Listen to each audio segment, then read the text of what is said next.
Welcome, everyone. Welcome to the second Migration and Indigenous Peoples Colloquium. I'd like to extend a special welcome to all our visitors, visiting scholars, whether you're traveled from abroad or from out of state. We hope your time here over the next few days is both enriching and enjoyable, and that you have the chance to explore some of the sites that make Chicago such a unique and iconic American city. We're also honored to welcome members of the Consular Corps, distinguished guests, and all those joining us via UNAM Chicago's YouTube channel. A heartfelt thanks goes to the organizing committee and everyone who played a role in bringing this important event to life. In particular, we're deeply grateful to the University of Illinois at Chicago for hosting us. Thank you, Chancellor Miranda, for leading the outstanding team that has made this colloquium possible.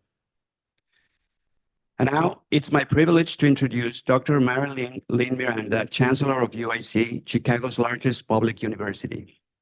Dr. Miranda is a nationally renowned leader in higher education, having taken on the role of Chancellor in July 2023. From the very beginning, she has graciously welcomed UNAM Chicago and embraced several of our initiatives, including the one that brings us together today. Thank you, Chancellor Miranda, for your support and dedication. The floor is yours.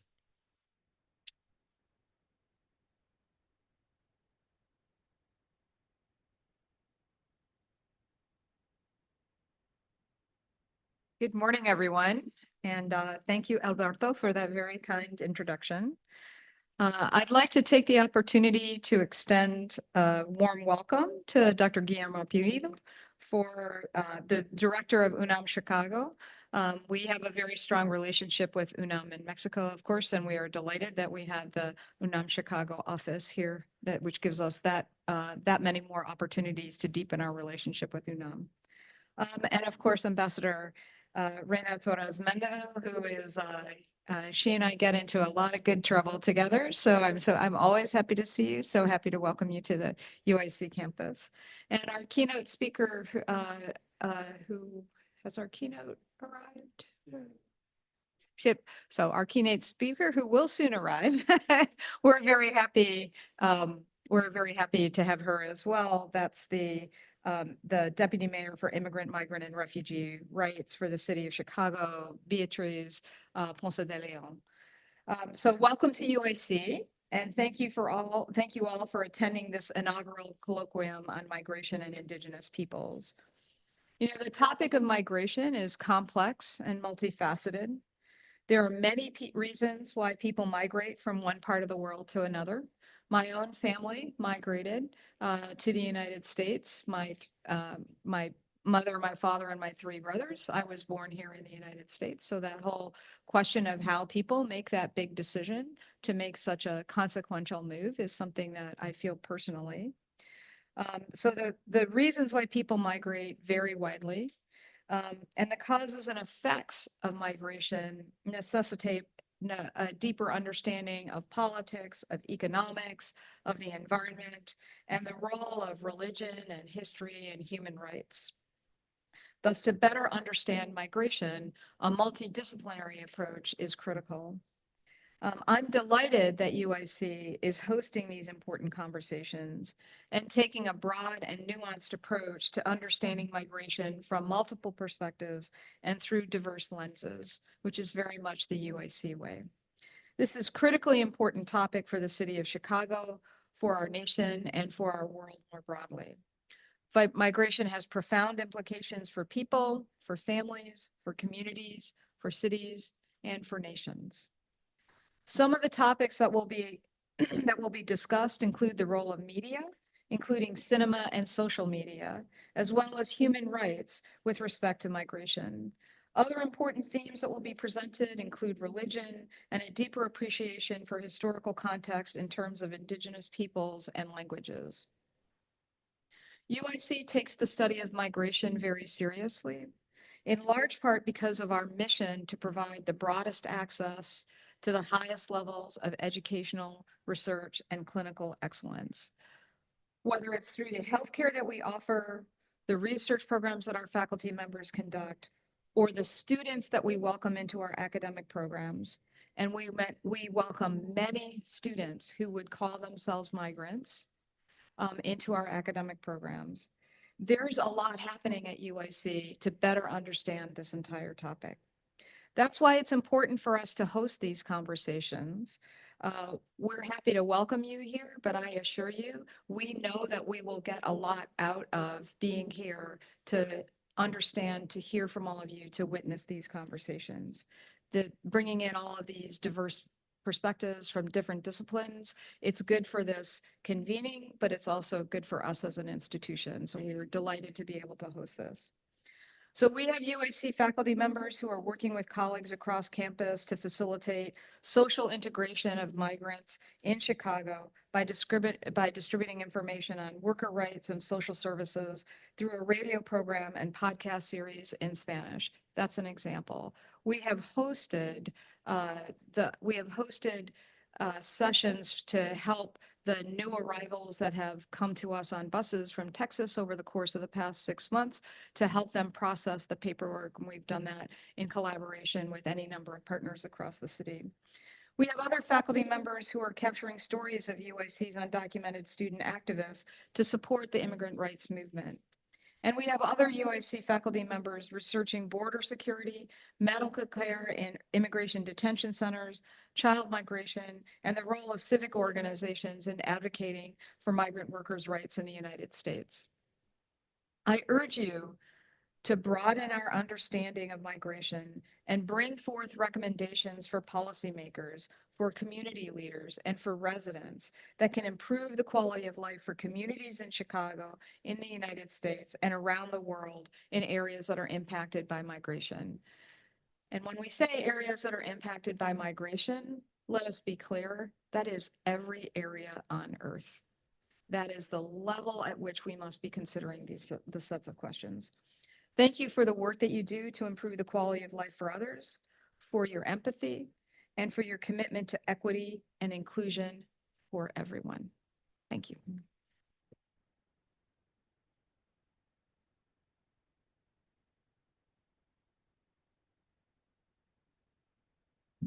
Thank you very much, Chancellor Miranda. Next, it is my pleasure to introduce the Director of UNAM Chicago, Dr. Guillermo Pulido, who has led our team since 2022. Dr. Pulido's international experience is extensive. He founded UNAM's campus in San Antonio, directed the Center for Teaching Foreigners at UNAM, and was instrumental in establishing campuses in Gatineau, Canada, in Chicago, Los Angeles, and Beijing in China, where he spent 10 years. Dr. Pulido, please.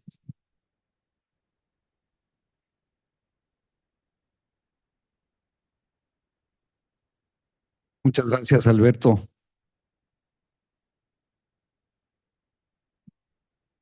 MarylinLynn Miranda, Chancellor of the University of Illinois at Chicago. Ambassador Reyna Torres, Cónsul General of Mexico in Chicago.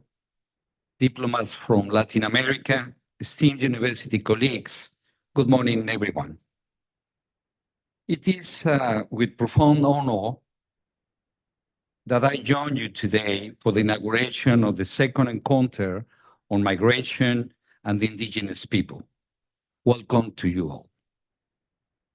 I would like to take this opportunity to express our deepest gratitude to Chancellor Lynn Miranda for graciously hosting us at the University of Illinois at Chicago, the main venue for this significant academic gathering. Just 2 weeks ago, during a conference on sustainability, I had the privilege of hearing Chancellor Miranda articulate a sentiment that resonates deeply with our mission today.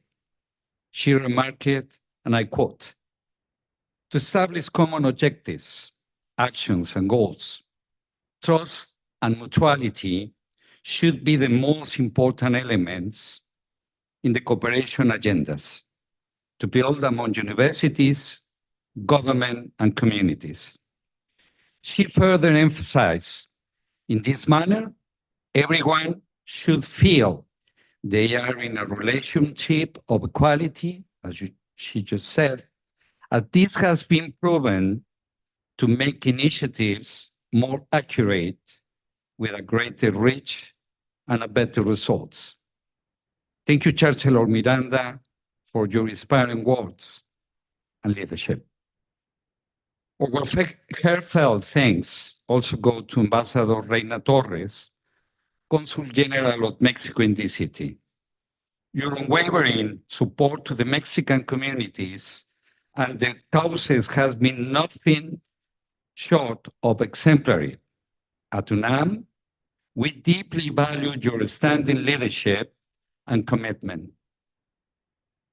I would also like to acknowledge Neil McCrillis and his entire team. Thanks to your efforts, we all feel truly at home here. A special note of appreciation goes to the academic committee of this conference, which has been skillfully organized by Urbana-Champaign, UIC, Indiana University, Loyola University, and UNAM. I must extend a special recognition to Beatriz Ponce de León, Deputy Mayor for Immigration, Migrants, and Refugee Rights of the City of Chicago. Thank you for being here. And to Nicolas de Genova from the University of Houston for the gracious agreement to serve as keynote speakers. This encounter brings together 31 esteemed professors from various universities, including 5 institutions in Mexico, 5 in the United States, and 1 in Canada. Your distinguished participation is greatly appreciated. Universities play a pivotal role in addressing the most pressing challenges of the 21st century. As a bastion of knowledge and innovation, they are uniquely positioned to conduct research and provide education across every field of study. Through interdisciplinary approaches and collaborative efforts, universities generate solutions that can be implemented both locally and globally. The research informs public policies, drives technological advancement, and fosters a deeper understanding of the intricate systems that underpin modern society. The concept of migration addresses the fundamental issue of human mobility, touching upon the right to migrate and its relationship with identity, belonging, social justice, and most importantly, human rights. We must consider migration not only as a socioeconomic phenomenon, but also a profoundly human experience that raises essential questions about freedom, equality, and solidarity among individuals and communities. Through the multidisciplinary perspectives, universities contribute significantly to the discourse on migration by conducting research that uncovers the root causes, its root causes and impacts on both sending and receiving communities. This research serves as a vital guide for policymakers, enabling them to develop strategies that are humane, effective, and sustainable. In conclusion, the role of the universities extends far beyond their campuses. By engaging rigorous research and fostering inclusive education environment, they help shape policies and innovation that address global challenges. Their unique position allows them to bridge gaps between different sectors and communities, facilitating comprehensive solutions to complex problems. As we move forward, it is essential for universities to continue embracing their social responsibility in addressing issues like migration, and in doing so, they not only contribute to the betterment of society, but also reinforce their commitment to advancing knowledge, promoting social justice, and upholding human dignity worldwide. Thank you very, very much, and welcome to you all. Thank you.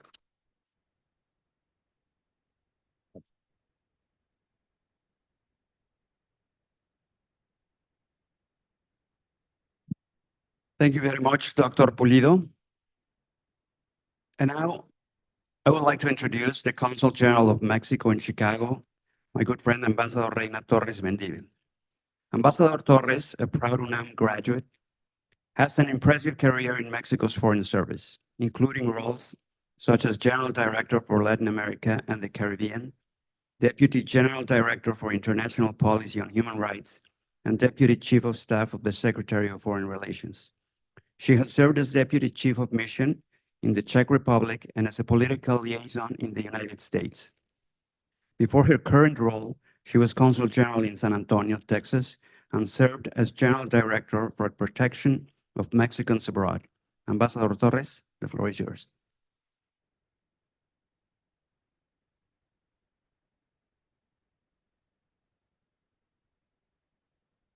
Buenos días. Good morning, everyone. Of course, it's always a joy to be here in this fantastic campus.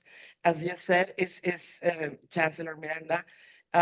We're going to do many other travesuras, as we said in Espanol, you know, and many other good things. So far, it's been fantastic during you know, your time since you have arrived in this position. We've done quite a lot, and you know, there's more to come. So thank you for hosting this event. Of course, thank you to UNAM Chicago and all the other academic institutions and scholars that are here gathered today for this very important event. And of course, the keynote speaker that is going to kick off the Encuentro, Deputy Mayor Ponce de León. Talking about migration is something that we do every day at the consulate. It's something that has been close to our job, to our heart, professionally throughout my career. But it's such an important issue for the Mexican government that we have 53 consulates in the US. And that has to do, of course, you know, because we're neighbors with the US and there are so many issues that are in our bilateral relationship, but mainly because we needed to develop the network to address the needs of all those millions. You know, there are many figures out there, but we calculate 35 million people of Mexican origin living here in the United States. And those are migrants, like 11 million migrants that have Mexican citizenship, but also mixed families and people that is second or third generation born, as Chancellor Miranda mentioned in her particular case, born in migrant families. So it's said a lot. That's a fact that we understand, that immigration touches everybody's life. There is no one in Mexico, no citizen living in Mexico that has nothing to do with immigrants, whether it's the neighbor, the cousin, the uncle, somebody has or has been through the immigration experience. And what we've been fighting for decades from the Mexican government is to change the view on how we address immigration. It's usually referred as the problem of immigration, right? Or it's usually addressed in a manner that, you know, tries to encourage how are we going to deal with this issue that is so problematic, and, you know, or, you know, it's only law enforcement, what we need to do. And it's a multidisciplinary approach what we need. It's, you know, it crosses in many aspects, as the Chancellor well explained, and Dr. Pulido also explained it quite clearly. We know that, but not everybody knows that. We just heard yesterday outrageous things, outrageous lies about immigrants, things that fall into the comic, right? How do we combat that? How do we put this very important issue that touches everybody's life in perspective? Precisely doing what you are going to do in this encounter, talking about it, engaging in conversations, shedding light with figures and facts of what this is about.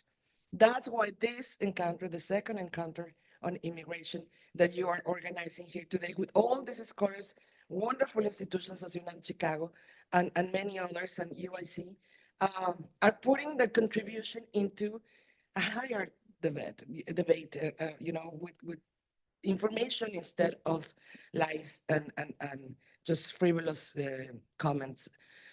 So I was very impressed with the program that you put together. The specific of indigenous communities is, experiencing the human mobility is something that it's also very important for the Mexican government. You know, for example, that California is referred as Oaxaca, California, because many communities in the state of California come from Oaxaca, from indigenous communities, particularly Zapotecas and Mixtecos. When I was about to come here and I was appointed as Consul General here in Chicago, everybody told me, you're not going to have a large community of indigenous origin. I believed that at the beginning, but that's not true. As soon as I arrived, my team started developing a way in which we can see how many people of indigenous origin is living in this area. And we discovered that there are many. And there are, so robust communities that we open a specific program, the Vaipoime de Ventanilla Atención para Pueblos Originarios, to address the needs of these communities. We thought it was important to develop specific programs, to develop tools to communicate with them in their indigenous languages. So we have been putting together a lot of specific actions by the consulate to be able to get in touch with them, to count them, and we're collaborating with UIC precisely to make sure that we know where they are, because we got a sense, but we don't, know the specifics, and also to starting mapping, in the region, where are they and what are their specific needs. For example, something that not many people know is that a large amount of population from the state of Chiapas and indigenous communities from the state of Chiapas are now residing here in Illinois and in the northern part of Indiana. And that is something that is completely new. And many causes have been described for human mobility. And one of those precisely is what is bringing these families here, the security conditions in their communities. But that's not the only cause that, are driving them to migrate. A lot of unaccompanied minors as well. So you can imagine all the many things that come after realizing where is this population and what we need to do to get closer to them and address their needs. So thank you for putting this encounter together. My team is going to be here taking notes. Of course, I wish I had a time to stay for the whole thing, but I'm going to step, in and out. And once again, as I said, we're delighted to contribute at this particular time. We're contributing with something that is really close to our heart. We are collaborated with UNAM and with UIC to show or to screen a short film directed by an Eritrean Mexican filmmaker called Nyanga. And it speaks a lot about precisely what we're going to be discussing during the encuentro. So enjoy, please learn and talk about facts and not lies. That's exactly what we need to make the difference in this particular issue. So thank you very much to everyone. Thank you to the organizers, Dr. Pulido, Chancellor, Deputy Mayor. Thank you, everybody.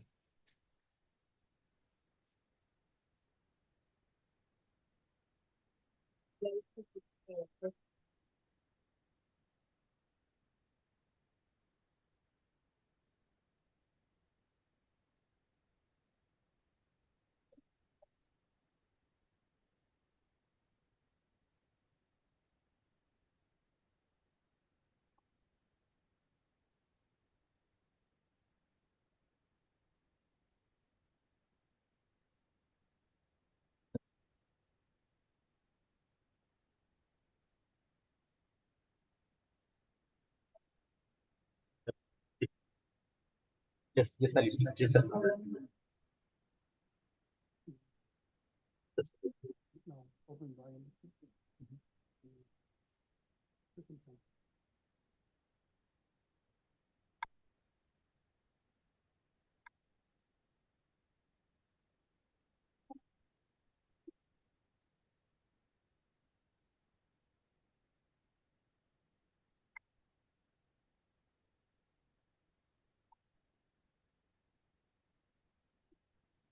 That's the movie, yeah, but that's not here now.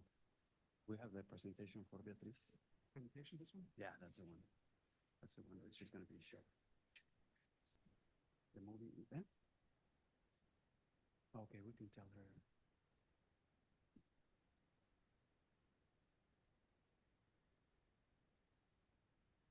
We're just taking a super brief break. The keynote speaker needed to make a quick stop.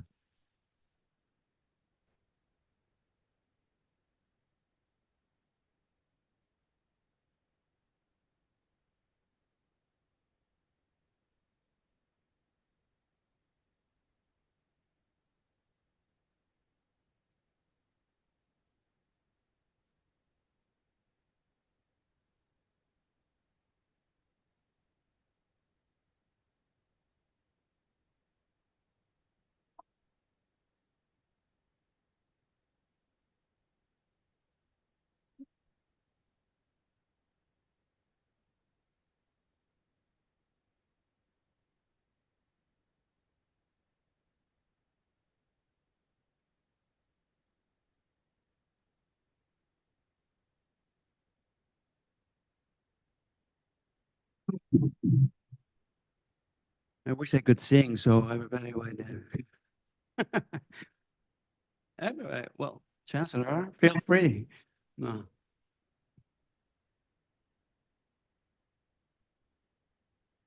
Everybody watch the debate.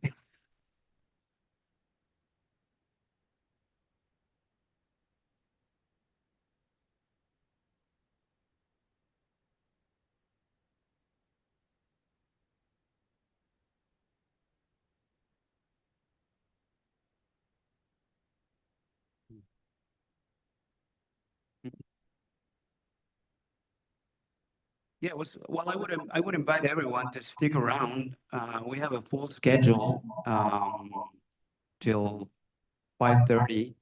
We're gonna have panels on migration and religion, migration and movie and cinema. Okay, perfect. So we're on, and well, now it is my distinct pleasure to introduce our keynote speaker, Beatriz Ponce de León, Deputy Major for Immigrant, Migrant, and Refugee Rights for the City of Chicago. Appointed by Mayor Brandon Johnson in July 2023, Beatriz is the first to hold this vital position. As a daughter of immigrants, she brings a wealth of experience across immigrant rights, educational equity, adolescent rights, healthcare access, and more. There's a little. Okay. Okay.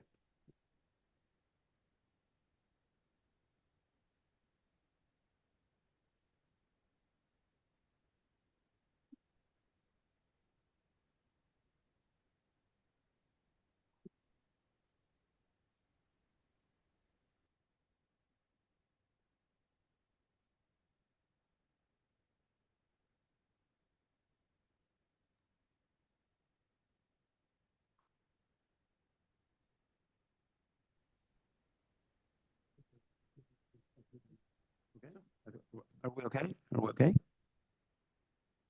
Okay.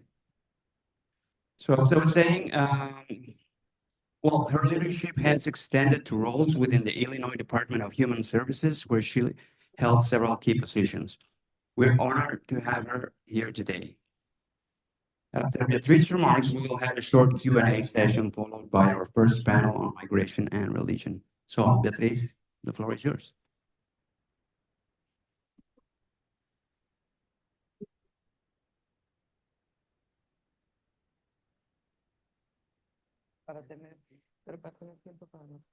Okay. Good morning, everyone. Muy buenos días.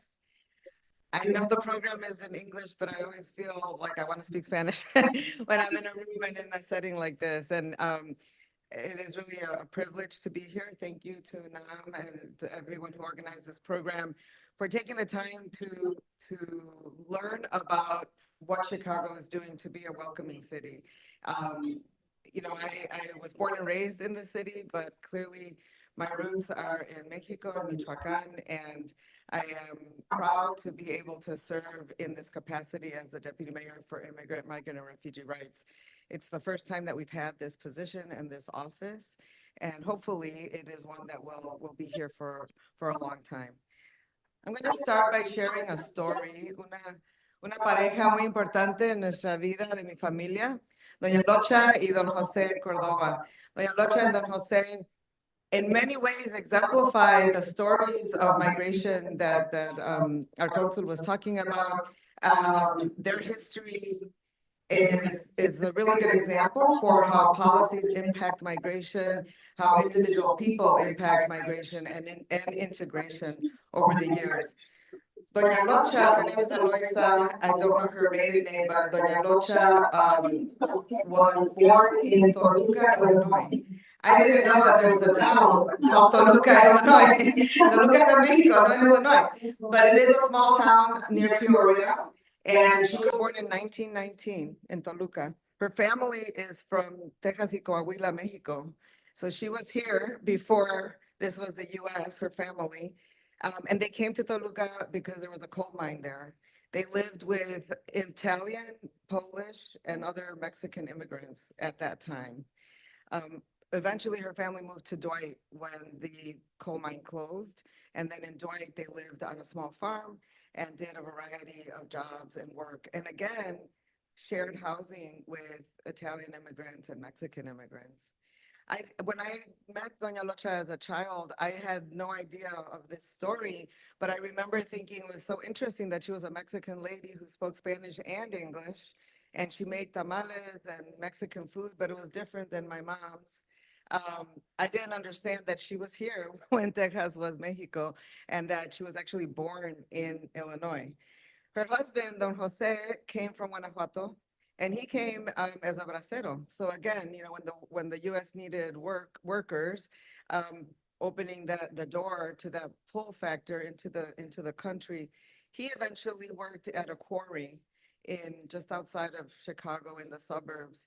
And then Doña Locha and Don Jose married, had a family, and settled in Lockport, Illinois. Lockport is about 45 minutes from here.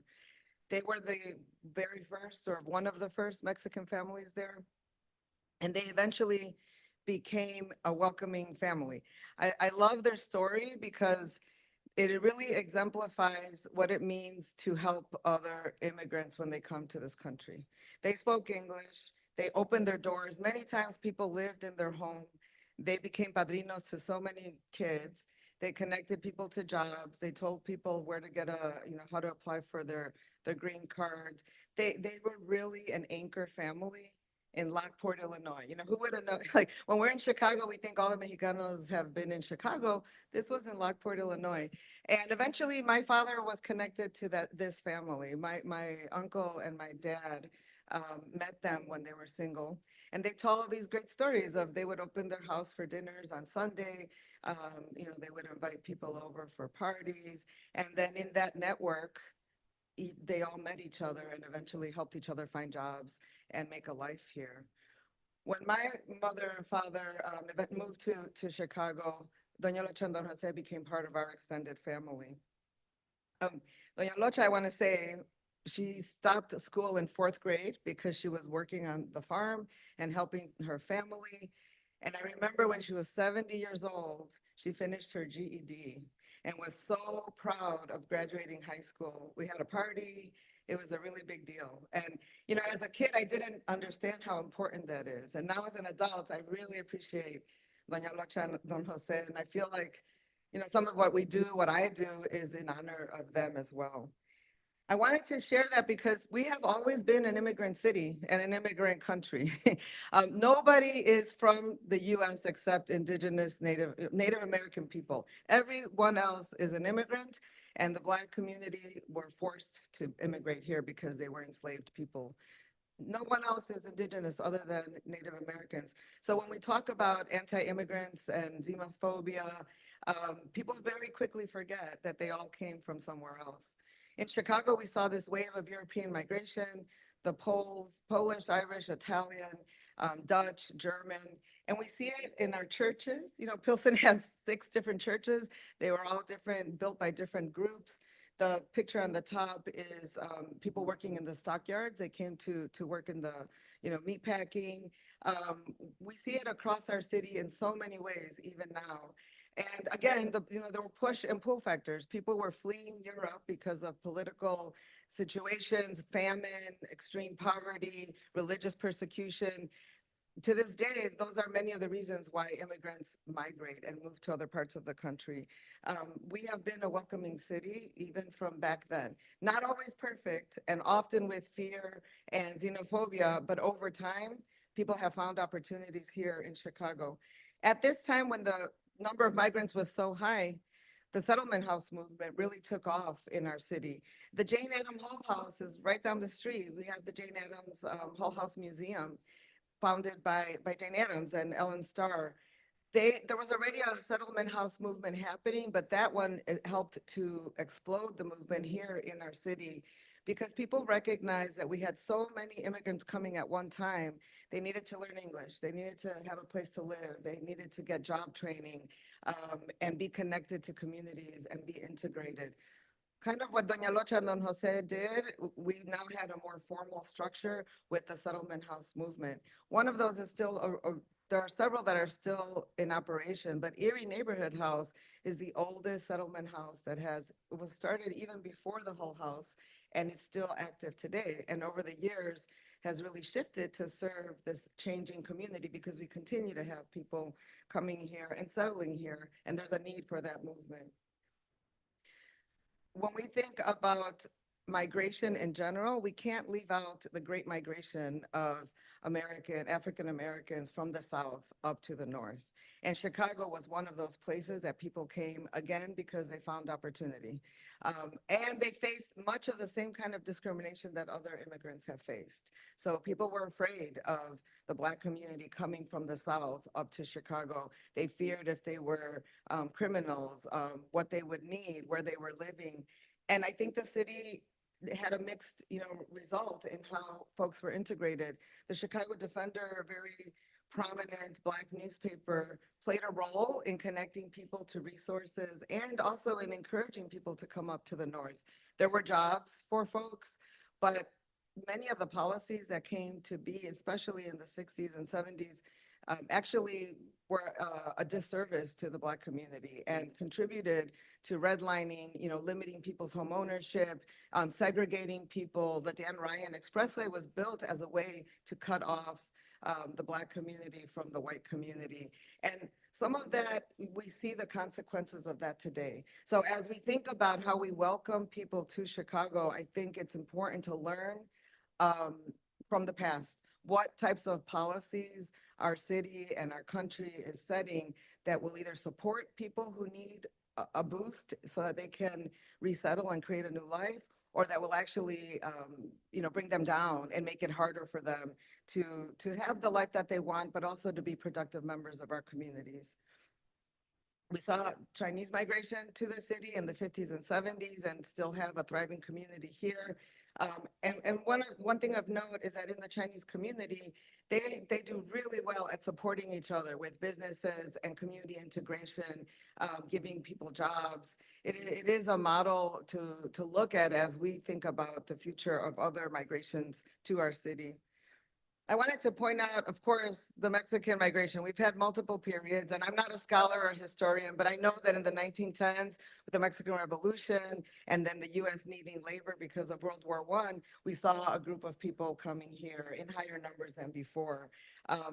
People are surprised that the first communities were not in Pilsen and Little Village. It was in South Chicago, South Deering. They had the first church that was, dedicated to the Virgen de Guadalupe, the first Mexican community. But over time in the 40s and 60s with the Bracero program and other dynamics, we saw another group. And then clearly 70s to the 90s. And here's where we think about policy again, because amnesty of 1988 was a magnet in some ways, and it regularized many people, but then it also encouraged folks to come. NAFTA created this push and pull factor, and we saw a rise again in the 90s of the Mexican community.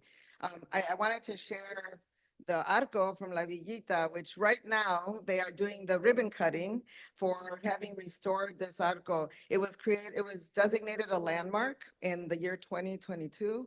So now it is an official historical landmark in Chicago. It gives us access to resources to maintain it. And it continues to serve as a marker of the Mexican community here in Chicago. We have been here a very long time. Many people have done well, but there's still work to be done for our city to really truly be a welcoming city that helps integration and inclusion of not only the Mexican community, but other immigrant communities as well.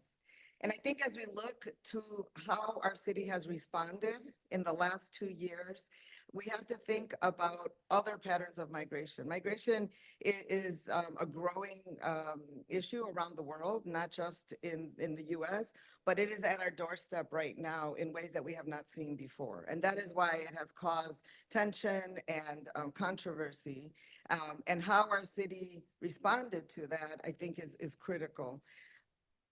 We are also possibly going to see climate refugees. I wanted to share this because when Hurricane Maria hit Puerto Rico, Chicago received several hundred, or if not a couple thousand people, and we scrambled together with the state to assist those people when they got here so that they were not homeless, so that they were connected to neighborhood organizations and resources to help them if they chose to stay in Chicago. And our city came together to do that, and it was a successful mission. We might see more climate refugees coming to the Great Lakes region. We have fresh water. We don't have hurricanes. We don't have earthquakes. We might have tornadoes, but we don't have forest fires. This is an area that is attracting attention from a climate perspective because it is safer than other parts of than the coast and other parts of the country. And I think we need to be prepared to receive people in the coming years in groups like this. The last group I would say is that our city has always been a city that welcomes refugees, and they come with official refugee status, right? They come with federal supports that connect them to resettlement agencies. They have access to job permits. They have social security numbers. They are given public benefits like Medicaid. It is not as easy as that, but the federal government manages the resettlement of refugees. It just in 2022, when the U.S. evacuated Afghanistan, Afghan refugees who had been supporting, Afghans who had been supporting the U.S. were brought to this country, and many settled here in Chicago. And again, the state and the city partnered to make sure that that resettlement was smooth. And then Ukrainians, in the last 2 years, we have seen about 35,000 Ukrainian refugees resettle in this area. Nobody has blinked an eye or complained or been concerned because they are refugees. They came with that full package of support from the federal government. The federal government gave the state money to support the resettlement agencies and help the Ukrainian refugees. And there was a thriving Ukrainian community here. So when they got here, they had people to connect to, people like Doña Locha and Don Jose. They knew who to talk to, or they were connected to them. We have seen their integration into our city be fairly smooth. That is not the case for our newest neighbors who are coming here from our southern border, that have really taken the bulk of the attention of our city and have caused the city to reflect on, are we really a welcoming city? What does that mean? And if we are a welcoming city, what are we doing to welcome these newest arrivals to Chicago? I want to shift to talk about that, to talk about our city's response and why we did what we did and what I hope that we can do in the future. This shows just a little bit of a history of our history as a welcoming city. We were founded by a Haitian immigrant. Jean-Baptiste Pontou-Sabo was mixed race. He was African and European, and he was from Haiti. He came here as an immigrant. Eventually, he married a woman named Kitihawa of the Potawatomi Nation. Together, they became the first family of Chicago, and they had a trading post right where the Chicago River meets the lake. So that was the beginning of Chicago, not an official city, but that was the trading post that started what is Chicago today. I'm always inspired by that story because, yes, we can think of colonizers and our history in Latin America and in this country, But in this case, it was a Haitian immigrant, a Black immigrant with a Native American woman. And commerce is what brought them together because of her people with him, you know, doing business. And then they married and they started this family. Over time, we saw those patterns of migration to Chicago. And as things were evolving, immigration has been at the forefront many times. So in 1931, Anton Cermak was the first immigrant mayor. And he was elected by a multiracial coalition. That is pretty powerful that in 1931, before Harold Washington, we had a Black and white and immigrant coalition that elected an immigrant mayor. Again, the Settlement House movement is there. Then in 1985, Harold Washington, through executive order, was the first to create a policy that really protected undocumented immigrants. And he was a Black mayor, but he had been elected by a multiracial coalition. Prominent Mexican, politicians and advocates like Rudy Lozano and Chuy Garcia were part of that coalition. And the mayor responded by supporting and protecting undocumented immigrants. In 2006, we have that as a marker just when the marches and the organizing that was happening to combat anti-immigrant sentiment was so strong in Chicago because of our legacy as an organizing town and the strength of our Mexican community. And then in these last few years, we have welcomed again this new group of both asylum seekers, migrants seeking a place here, as well as refugees, the Afghans and Ukrainians in particular. I did want to put 2023 on the slide because it is significant that, again, a Black mayor, a progressive Black mayor, is the first to establish an office for immigrant, migrant, and refugee rights. That is not an easy thing to do, and it took valor to do that and vision for our future as a city. But it has been established, and I think that it sets us up as we move into the future to continue and affirm our status as a welcoming city. The Welcoming City Ordinance, over the years after Harold Washington initiated, every mayor has added something to make our welcoming sanctuary city status more solid. But basically, what it means is that city will not ask for your immigration status or disclose that to other authorities or deny you services based on immigration status. We have a Welcoming City Ordinance that does that and that protects us. We also have a language access ordinance, and we are not in compliance with our language access ordinance. The city has not put enough attention on that. That is two of the things that my team and my office are going to focus on. But people asked many times over the last year, does it mean, because we're a welcoming city, does that mean we have to help the migrants from Venezuela? The answer is no. The ordinance doesn't force us to help anybody. We chose as a city to live in our values as a progressive administration that is focused on our most vulnerable communities. And we chose to continue and affirm our legacy as a welcoming city. But helping new arrivals in the way that we have is not part of our Welcoming City Ordinance. It is more about the values of our city and of this administration in particular. So here's our office. I want to shift to just talk a little bit about the purpose of this office. Number one, for me, at the top is advocacy. We are advocating internally and externally for the rights of immigrants, migrants, and refugees. And there is a need for that voice, both in the city and city government, as well as externally. And we don't do that alone. We do that in partnership with many, many people and organizations. Number two is that we were called on to provide leadership and guidance to the new arrivals operation. So there are two major agencies in the city that operate the new arrivals mission: Department of Family and Support Services and our Office of Emergency Management, and then our team from the mayor's office. And together we have made these decisions about how to move forward with the policies and the operations that we have.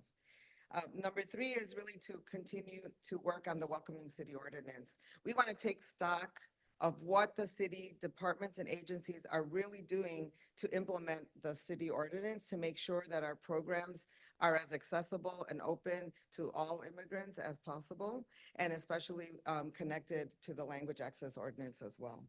Number four is we know that ultimately It is about inclusion and integration. We have to have a vision for the long term. All immigrant groups that have come before, the people I showed in those pictures, eventually they all became part of our communities. They contribute, we know they pay taxes, they, become homeowners, they help rebuild communities. In the beginning, it is difficult, but in the end, it's always a net positive for communities. And the more we say that, all of us in this room, the more people will hear it. Because otherwise, the narrative is what we heard in the debate last night. Or it's when people come to city council and say, why are you helping those people and you're not helping these people? I think those of us who believe in the power and the positives of immigration and the human right to migration need to share this vision and these values wherever we can. And finally, powerful information and resources. We are working to build a resource hub on our website in order to connect people to the information and the resources that they need. I wanted to show where people are coming from. So just to start the conversation about the new arrivals or migrants, people call, this group of people different things, but they are migrants who have come through the southern border of Mexico and the US. In August of 2022, Governor Abbott, the Texas governor, because they had so many people crossing the border, decided that he would, in a political political stunt, put people on buses and send them to sanctuary cities. Chicago was one of those cities. That the first bus came in August of 2022. Very quickly, we ran out of room in the shelters, and the city and state began talking about what they could do to support this group of people. We had just helped the Afghan evacuees just a year before, or not even a year, it was months before. And so there was a model for city and state pooling resources together quickly to support a new group of people. What was different here is that we had no idea how many people were coming, had no idea when they were coming, and their needs were different, and they did not have federal support. So the Afghan evacuees, the Ukrainian refugees, they all came with federal dollars and programs. This group of people that Texas Governor Abbott was sending came with nothing. And so suddenly the challenge of refugee resettlement was at our doorstep. Chicago, New York, Washington, DC, cities had to figure out what to do. We see here that the majority of people who have come are Venezuelan. The next group is Colombian, and then we do have a population from Ecuador and Peru and Haiti. Those are the top 5 countries, but we are starting to see slightly growing numbers from Western Africa. In our system, that has been a challenge, right? To be able to serve multilingual populations and be able to meet the various needs of those communities. You see there are 14 different countries represented because there are people coming from other places, but those top 5 are the numbers. And I know that there are many reasons why this is happening. I don't want to, I'm not as well versed in all of the international kind of policies and history, but of course, our country has had a role in people leaving their countries, especially in Central and South America. And currently, with Venezuela, we have seen just these years under this last, the regime, I guess, or the president have led to severe crisis of poverty and lack of work. And then the US sanctions from other countries have exacerbated that. And so people are leaving Venezuela. We know it's almost 8 million people who have now left Venezuela. Of that, we have seen in Chicago about 45,000 people who have come here that are from Venezuela. Colombia has had a big role in helping to resettle in Colombia, but then we also are seeing Colombians come here because of the impact that Venezuelan migration might be having on their countries as well. And as we just think about, people often say, how do you stop it? Well, we will not be able to stop this because it is because it is, an issue that is happening in that country. And I also want to remind people that we can't forget the impact that it has on Mexico because first they come through the southern border. Many, not just Venezuelans, but all of the migrants who are coming up through that Darien Gap, they end up in Mexico for a while and in different situations and circumstances. And as the US sets policy, that limits border crossings, we also know that it is having an impact in Mexico, and it's all interconnected. And so when we think about how we are supporting new arrivals and other migrants, I always try to push us to think more broadly than these limited communities. I'm going to show you a little bit about the operation, how we made decisions around our policies and what we were able to do in this last year. And I want to say that, you know, it is not perfect. There have been many challenges. There's a lot of tension. There is not full agreement on what we have done. And you have seen it in the media. If any of you were ever at a community meeting before we opened the shelter, you've heard it there. If you've come to city council and people come and give public testimony, you have heard it there. In our communities, the Mexican community, there are people that have said, why are you helping them? Nobody helped me. In the Black community, why are you helping them? Our community has been asking for resources for a long time. So those are very real tensions. I don't want to minimize them. I want to share how we worked through them and what we did and why we did it. Last year, when I started in this role, the city was just trying to keep up. There were buses and buses and buses coming and not enough shelter. So they decided to open emergency shelters as much as possible, but people were already staying in the police stations. How many of you remember the police stations last year? The reason that happens is when you are a Chicagoan experiencing homelessness, you can walk into a police station and they will call 311 and help you find a shelter bed. And if there isn't a bed that night, you can spend the night in a police station, maybe 1 or 2 nights. But what happened with this population is there were so many people that the police stations quickly were full. And so the city began opening shelter. The state had some shelters. What we didn't have was what was the end game. And so we landed on 2 goals. One is living in our values as a welcoming city and as a progressive administration, that we wanted to welcome new arrivals with dignity and humanely. We wanted to meet their most basic needs, just shelter, food, medical care, and then connect them to resources that help them on a path to resettlement and self-sufficiency. You know, and that reminds me again of Doña Locha and Don Jose. This community, especially the Venezolanos, didn't have a Venezuelan community here. They didn't have a Doña Locha and Don Jose. So when we saw so many people come so quickly, government had to take action. We could have done it differently, but this is the action we decided.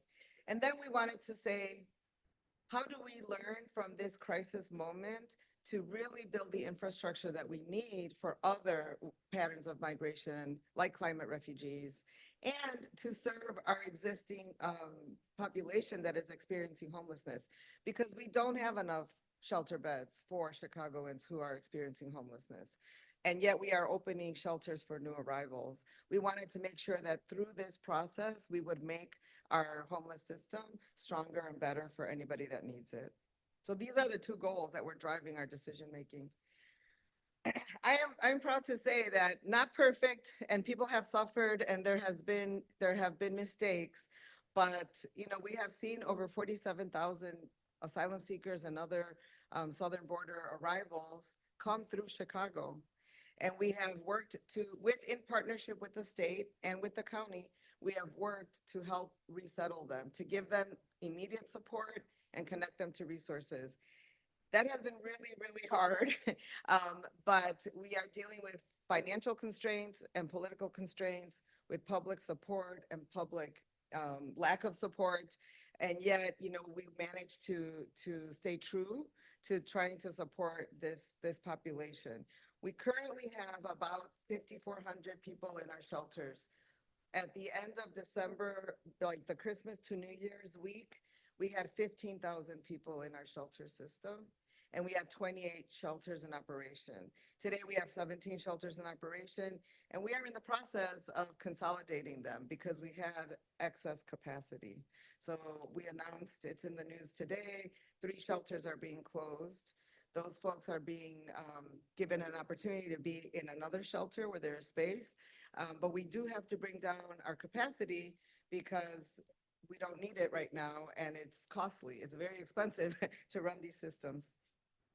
This picture is of the mayor at, I think it was at the opening of a shelter that is a private collaboration at St. Bart's Church on the northwest side. That is Zakat Foundation is funding and operating it. It's a partnership with the Archdiocese, with the city, and the county also supported there. So we were also trying to build some private support for these efforts. I'm going to just hit a couple of the highlights. You know, by doing this work, we have more or less helped prevented 47,000 people from becoming unsheltered and unhoused. There are people that we know are living outdoors. When we hear about them, especially families, or if there are children, the DFSS goes out there and offers people shelter as much as possible. But in other cities, they have had encampments of 1,000 people, 2,000 people. They are seeing other situations. We don't see that in Chicago right now. And I do think that even though our system hasn't been perfect or pretty all the time, it has been successful, at least in giving people the housing that they need for emergency housing. We really stepped up with our Chicago Department of Public Health. Over 30,000 vaccines have been administered. And I would say at this point, it's probably closer to 50,000 because we have been vaccinating people against measles, chickenpox, and then really doing a great job of keeping any type of respiratory infections, COVID, all of those illnesses from spreading. Our shelters are congregate shelters mostly. They are big open spaces. They're not individual rooms. And so, you know, in terms of disease and public health, it would have been easy for things to happen. And we did have some outbreaks, but our Department of Public Health has done a tremendous job of working on that. 20,000 children, we estimate, are enrolled in CPS. We don't ask people for their immigration status when they enroll, but given English language status and just what schools are reporting, it's about 20,000 children. Our school system has declining enrollment, so now 20,000 new children in the end will be good for the school system. The state has funded over 17,000 people to resettle with rental assistance.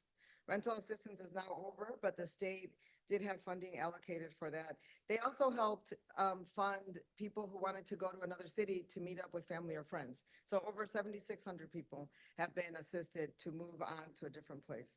And then finally, we did a lot of work with the USCIS and the state and the Resurrection Project in particular to help people with their TPS applications and work authorization. USCIS came to Chicago, was in the room when these applications were being processed. It made a tremendous world of difference. So people were able to get their paperwork processed within 30 days or 45 instead of 6 months. And that was a result of our advocacy at the federal level, asking them to come here to do that work. These are very similar. This is from the organizational side in terms of the infrastructure, but I want to point out two things. One is, this work would not have been possible without a very clear partnership with the state of Illinois, Cook County, and Chicago. No other major city that is working on this mission, a similar mission, has that level of coordination. We were able to get more money from the state, more from the county and the city to bring it all together to collectively address this situation. And that is really a testament to the work of partnership. And then finally, we're committed to one new system. So not to have two separate shelter systems, because those have led to inequities on both sides. But in the next year, we're working towards having one system that is bigger capacity and better able to serve anyone who needs it. It won't be easy, especially because we're facing a budget crisis in the city now. So I want you all to be alerted to that, right? We have a budget gap that was unexpected. It is now a reality, and this will impact our work into next year. But the goal is to have one bigger, better system for anyone who needs shelter in the coming year. I think this shows that strategy. So moving towards one system and then moving towards integration and inclusion. And for my office, going broader than the new arrivals mission to be able to do the work of our advocacy for all immigrants, migrants, and refugees.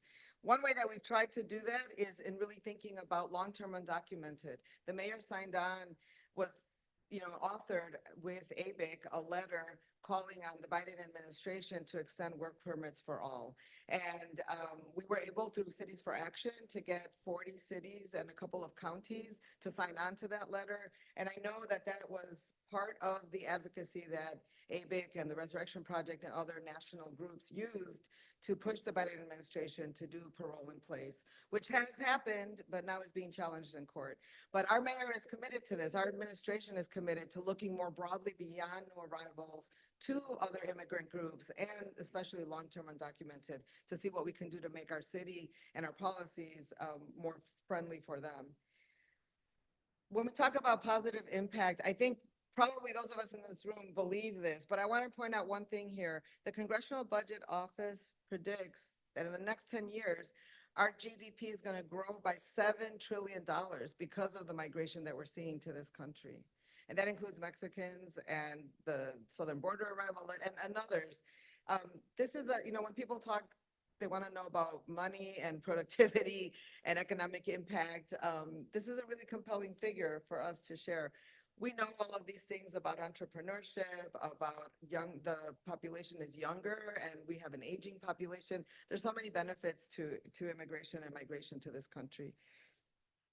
A couple of feel-good stories, because a lot of times all we hear is the negative stories, but we are seeing examples over and over of students, not just Venezuelans, but Colombians, Haitians that have entered our schools, really becoming part of their school and being able to meet their potential, either in sports, in the arts, there's music. There's so many heartwarming stories like that. And we will see more and more, just like we have for all of our immigrant communities.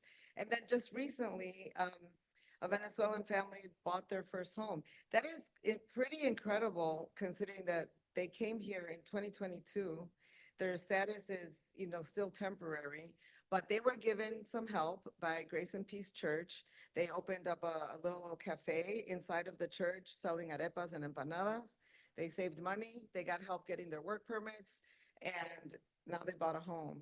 And I think this story, while some people feel upset about that because they say, I haven't been able to buy a home for so many years, or why hasn't, the government helped me in my community?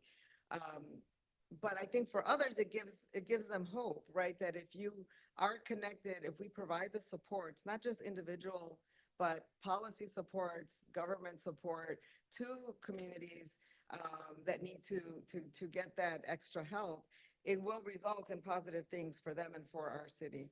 And so I want to close with mi familia. Estos son mis papás. Mi mamá Beatriz Pedraza, mi papá Antonio Ponce de León. Yo soy esa niña media espantosa. I love this picture because my father looks scared, and I told them, were you like, oh my gosh, my daughter parece, they laughed and they said, well, you were a little tricky because I was 2 weeks late, and so I came out a little bit smushed. But my parents came here, and that's a true story. My parents came here in 1967.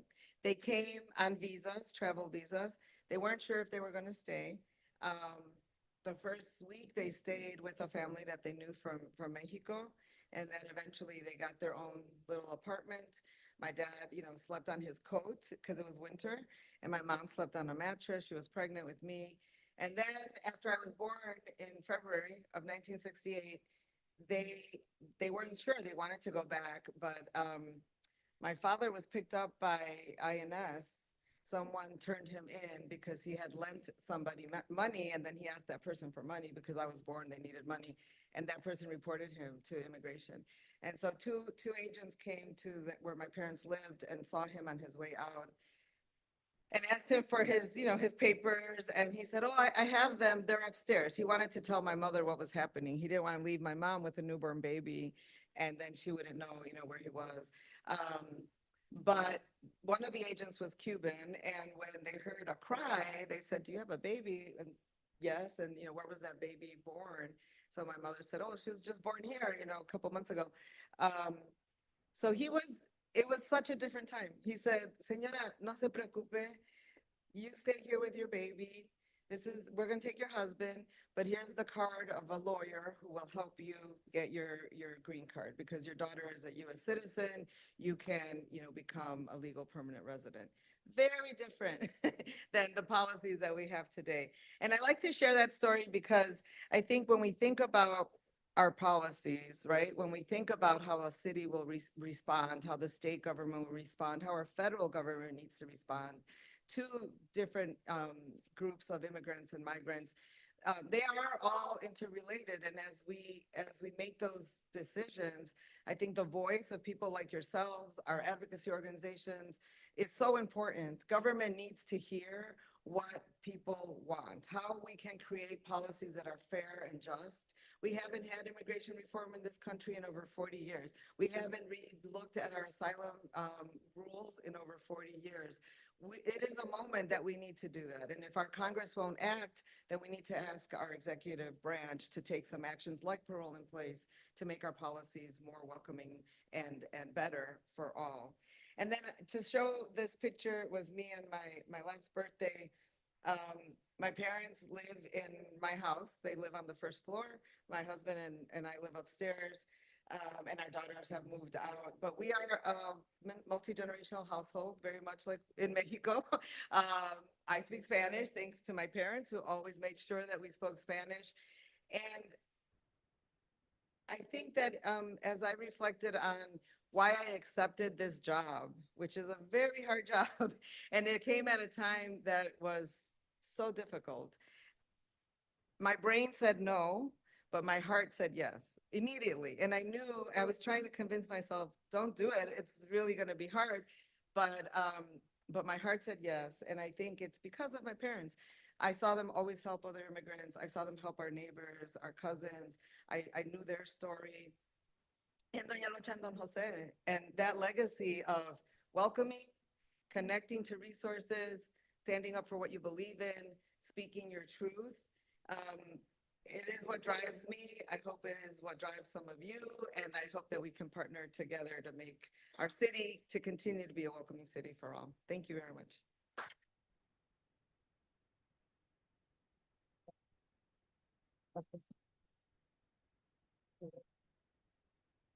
Okay, we have thank you, Beatriz. That was fantastic.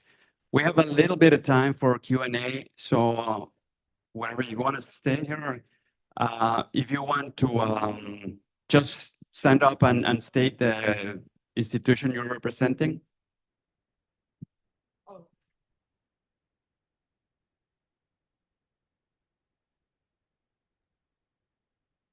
Well, I got one. Obviously, the big elephant in the room is the election coming up.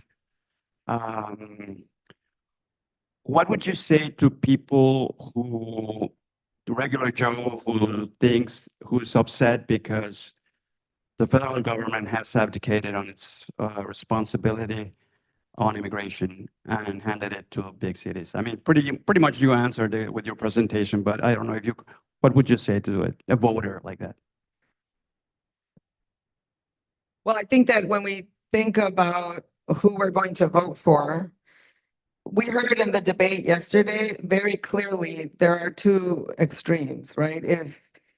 If the Republicans get in, it will continue to be anti-immigrant, exaggerated, and just horrible. I think our Democratic Party could be doing a better job, and certainly I would hope that those of us who have the ability to vote, use that vote to choose the candidate that will be better for immigration. There are no guarantees, and we don't know fully what the policies will be at the border, but I think that we need to exercise our right to vote, and then we need to continue to advocate. I have learned in being in city and state government, when people call their elected officials, it really matters. If you call your state rep or your senator, if you call your federal, representatives and senators, and you tell them something that you are fighting for, an action you want them to take, they will listen. They don't always do it, but it really matters that they hear from constituents. So I think in moving into this election, we have to, one, exercise our right to vote. Not everybody has that right, and we should use it. And then number two, be very clear about what we want from our elected officials. It can be intimidating to make a call, to send an email, but it really does make a difference. And so I would just encourage you to do that. And at the local level, I would encourage you to stay on top of our city council meetings, pay attention to the policies that our city is putting in place and make your voice heard in city council, because people do come and speak, and many times it is anti-immigrant rhetoric that we have. And I think we need to show a stronger voice of support for our immigrant communities, both locally and federally.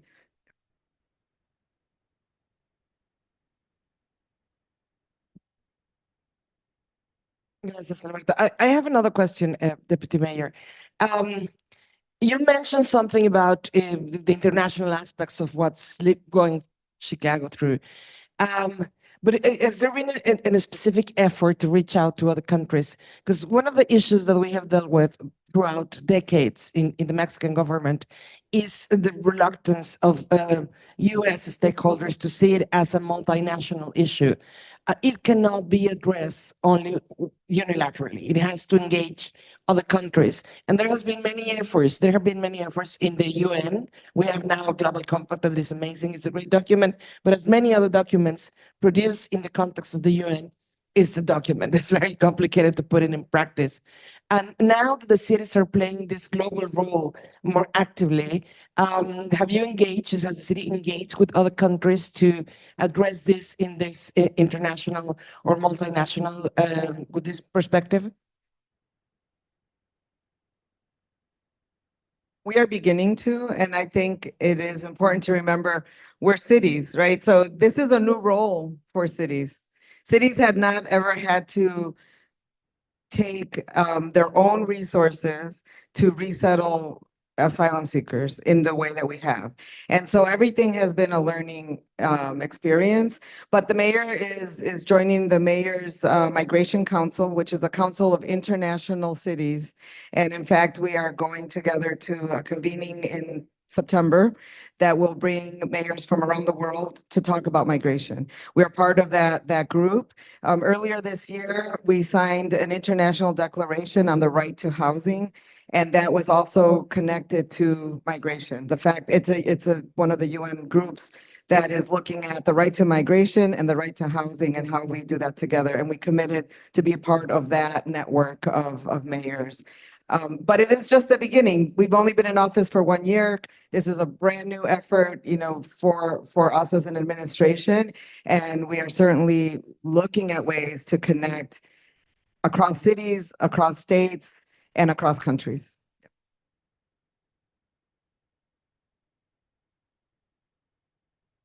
Hola. ¿Puedo hacer mi pregunta en español? Bueno, primero que nada quisiera felicitarla por esta excelente ponencia, de verdad. La forma en que nos conectaste desde la historia de tu familia, tu propia experiencia como hija de migrantes en Chicago, la verdad fue una narrativa muy poderosa que nos envolvió y nos hace reflexionar sobre la importancia de estar apasionados con el trabajo que realizas, y por supuesto te quiero felicitar porque tu labor es muy importante y nos transmitiste todas estas experiencias, pero también todo tu trabajo haciendo toda esta defensa de los derechos de personas refugiadas migrantes. Y yo recuerdo el año pasado que vine a hacer una breve estancia de investigación con migrantes hidalguenses aquí en Chicago.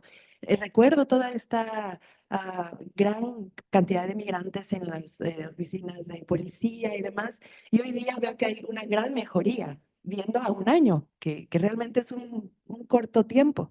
Y aquí mi pregunta sería,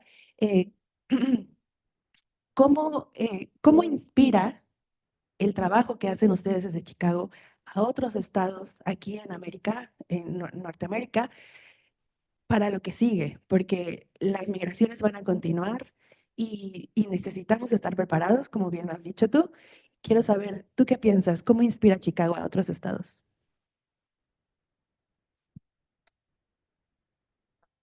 Bueno, primeramente, muchas gracias.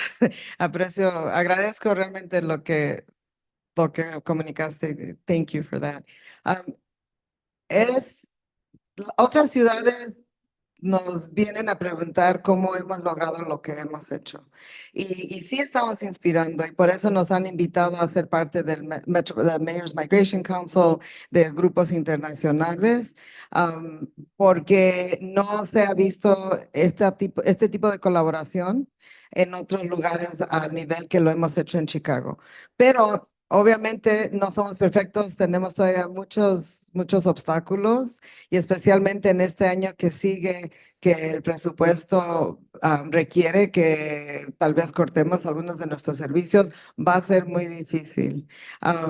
Es importante también reconocer que el número de personas que han llegado de la frontera con Texas con este estatus de asylum seekers o buscando asilo se ha bajado bastante desde que la administración del presidente Biden puso una orden que limita a 2.500 personas por día que puedan cruzar y pedir asilo.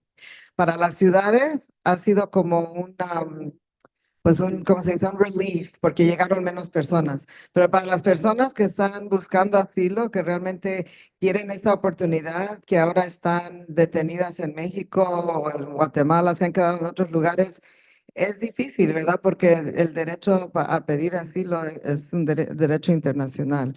Entonces, en parte por esa razón se ven números más bajos, pero puede cambiar y puede volver a abrirse la frontera como estaba antes y a llegar más personas rápidamente de nuevo. Va a ser algo difícil para la ciudad poder volver a tener la capacidad de integrar tanta gente rápidamente.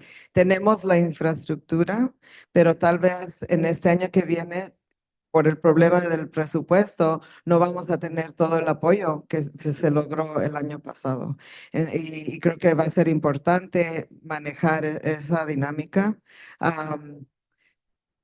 Y de esa manera también seguir conectados con las otras ciudades para abogar juntos al gobierno federal para recursos que se necesitan. Yeah. Okay, we have time for one more. Hola, buenos días. Muchas gracias por tu plática. Me llamo Cora Maldonado, vengo de UIUC, Champaign, también en Welcoming City. Y un poco quería preguntarle sobre los pueblos indígenas. Creo que los números que nos muestras es importante, un poco también contextualizando. Yo trabajo y acompaño con la comunidad maya en Champaign. Y para nosotros ha sido bien importante generar la discusión y visibilizar y como desmenuzar un poco más los porcentajes y los números de la población de las diferentes naciones, ¿no? Entonces quería ver un poco si nos puedes platicar sobre eso, un poco qué están haciendo. Nosotros vemos mucho a Chicago como un ejemplo, entonces no, un poco más de eso. Gracias. Me da gusto saber que tienen ese enfoque porque sinceramente nosotros no lo hemos tenido. Ha sido muy difícil simplemente en un año abrir 28 shelters, 15,000 personas y no hemos tenido la capacidad de ver, o sea, enfocarnos en distintas comunidades. Lo que sé es que dentro de los shelters no se ve un grupo grande de personas indígenas, pero están llegando por su cuenta y no están entrando a los shelters. Entonces nos han muchas personas comentado y se ve en el centro señoras que parecen indígenas con sus bebés, sus niños chiquitos vendiendo chicles, dulces. Hemos empezado a investigar para saber si necesitan alguna asistencia, si los están traficando, si los niños están en la escuela. Y lo que ellas nos han comentado, no nosotros directamente, pero a través de grupos que están tratando de investigar, es que es su trabajo, que no necesitan asistencia, pero que llegaron no a los shelters, llegaron directamente con amistades o familiares. Creo que es una comunidad que no le hemos puesto la atención como ciudad. O sea, como la alcaldía, de parte de la alcaldía, pero sí hay organizaciones que empiezan a hacerlo. Una de ellas se llama New Life Centers. Ellos tienen hasta un servicio religioso de 200, 300 personas cada domingo y es un ministro que da el servicio creo que es en Quechí. Sí, entonces con New Life, si quieres conectarte con ellos, creo que sería una buena entrada para conocer más. Gracias. Y muchas gracias, ya terminamos, ¿verdad? ¿O tienes tiempo? Muchísimas gracias, Beatriz. Por favor, si me acompañan en... Pues únicamente nada más para agradecerte, quisiera yo entregarte a nombre del comité organizador un reconocimiento por tu plática y por tu trabajo. Gracias.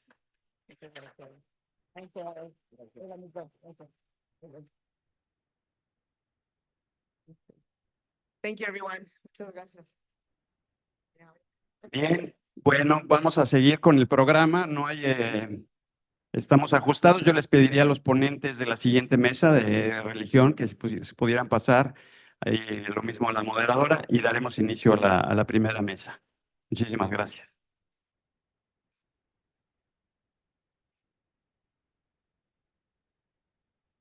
Vamos a poner el micrófono. Ah, se queda aquí, ¿verdad?